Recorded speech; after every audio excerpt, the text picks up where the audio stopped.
Welcome to the YouTube channel, Contact Center Knowledge Hub, your one-stop solution for expert guidance, best practices, and actionable knowledge in the world of contact centers.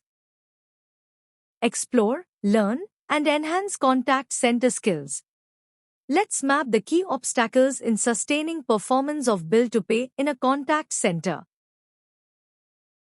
Let's talk about the key obstacles in sustaining strong bill-to-pay performance, starting with one of the most impactful, wage inflation and labor market pressure. Rising agent wages in competitive offshore and nearshore markets, like India, the Philippines, and LATAM, can increase the denominator of the ratio without any change in billing rates. New minimum wage laws, mandatory statutory benefits, or compliance mandates can further raise pay costs, making it harder to sustain healthy margins. The challenge here is simple but serious. Even a small increase in wages can push the bill-to-pay ratio down if the bill rate remains fixed. This is why proactive pricing reviews, wage forecasting, and contract flexibility are critical to protecting profitability over time. Another major obstacle to sustaining a healthy bill-to-pay ratio is high attrition and the cost of constant replacement. Many contact centers face attrition rates of 30 to 40%, which creates a cycle of continuous rehiring and retraining. This isn't just an HR issue, it's a direct financial impact. Each new hire adds onboarding, training, and ramped-up costs, which inflate the effective wage cost per productive hour. This weakens the denominator efficiency and drives down the ratio. Sustaining a healthy bill-to-pay ratio becomes extremely difficult when workforce economics are unstable.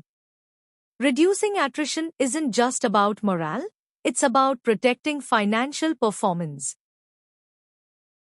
Another critical obstacle to sustaining bill-to-pay performance is overtime and incentive burden. When service-level agreements drive overtime, or when incentive structures become too generous or poorly controlled, wage costs can spike quickly. This raises the denominator without any corresponding increase in billings. In many cases, poor WFM forecasting is the root cause. When staffing isn't aligned with peak demand, the organization relies on costly overtime to meet SLA targets, putting additional pressure on margins. These overtime and incentive spikes can shrink profitability unexpectedly, making it difficult to keep the bill-to-pay ratio stable and predictable. Another significant obstacle to sustaining a healthy bill-to-pay ratio is client pricing pressure. During contract renewals, clients often negotiate lower rates or reference automation savings as a reason to reduce billing. This puts direct downward pressure on the numerator. At the same time, wages continue to trend upward, creating a widening gap between revenue and labor cost. The result is a deteriorating ratio unless vendors can clearly justify their billing rates with strong value propositions, such as enhanced customer experience, compliance maturity, or advanced analytics. Strategic pricing conversations become essential to protect margins. Another major obstacle to sustaining a strong bill-to-pay ratio is shrinkage and low productivity. High levels of absenteeism, unplanned breaks, or excessive training time reduce the number of productive hours generated from each paid hour. This means more is spent on labor, but less is delivered in output. As a result, the cost per billable hour increases, weakening the efficiency of the denominator and tightening margins. Managing shrinkage effectively isn't just about operational discipline, it's a financial necessity to keep the bill-to-pay ratio healthy and stable. Another obstacle to maintaining a healthy bill-to-pay ratio is SLA penalties and performance deductions. When service level or CSAT targets are missed, it often results in direct billing reductions or financial penalties. This immediately shrinks the numerator of the ratio. Meanwhile, wage costs remain constant, the denominator doesn't move, which means the ratio worsens even further due to the revenue shortfall. Consistently meeting SLA and performance commitments isn't just about customer satisfaction, it's also a direct financial safeguard for the bill-to-pay ratio. Another critical obstacle to sustaining a healthy bill-to-pay ratio is market and economic volatility. Currency fluctuations can create major swings in profitability, especially in offshore delivery models where billing is in US dollars but wages are paid in local currency like INR or PHP. A stronger local currency can compress margins overnight. Economic downturns often push clients to cut spending or renegotiate contracts, even as wage costs continue to rise. This combination creates a financial squeeze on both sides of the ratio. Monitoring macroeconomic trends and building pricing and hedging strategies is essential to protect the bill-to-pay ratio from forces beyond day-to-day operations. Another obstacle to sustaining a healthy bill-to-pay ratio is the rise in compliance and statutory costs. New government or regulatory mandates, such as Provident Fund, healthcare, pension contributions, or overtime regulations, inflate wage costs directly.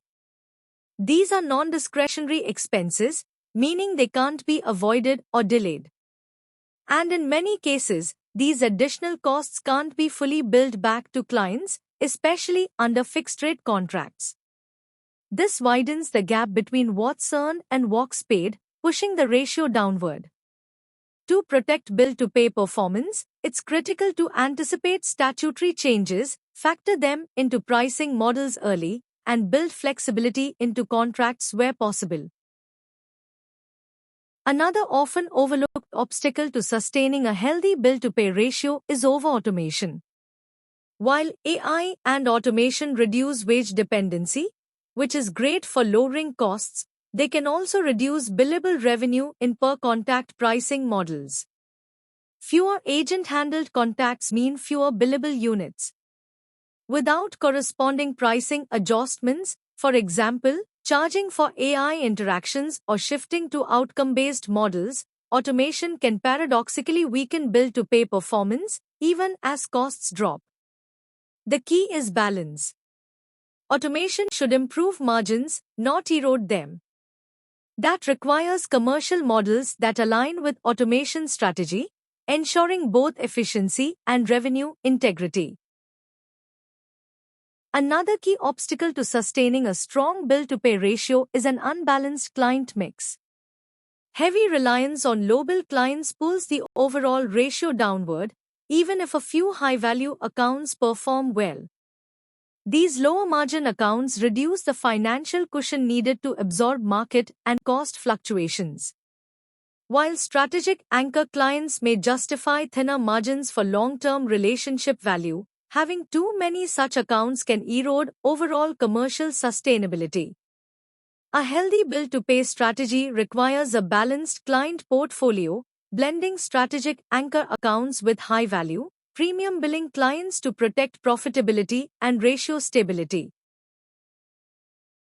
Let's wrap up with a summary of why sustaining bill-to-pay performance is so challenging. This ratio is under pressure from multiple directions, and without deliberate strategy, it can deteriorate quickly. On the cost side, factors like wage inflation, high attrition, overtime spikes, shrinkage, and compliance costs all push the denominator upward. On the revenue side, client renegotiations, SLA penalties, and automation-linked billing cuts can shrink the numerator. And on the external side, currency fluctuations, economic shifts, and labor law changes add volatility and uncertainty. The biggest challenge is finding the right balance between employee pay, which ensures stability and retention, and client billing, which protects revenue. If this balance isn't managed carefully, the bill-to-pay ratio slips, profitability erodes, employee attrition rises, and ultimately service quality suffers. Thanks for watching my YouTube channel, Contact Center Knowledge Hub. If you found this helpful, don't forget to like, share, and subscribe for more insights. See you in the next video.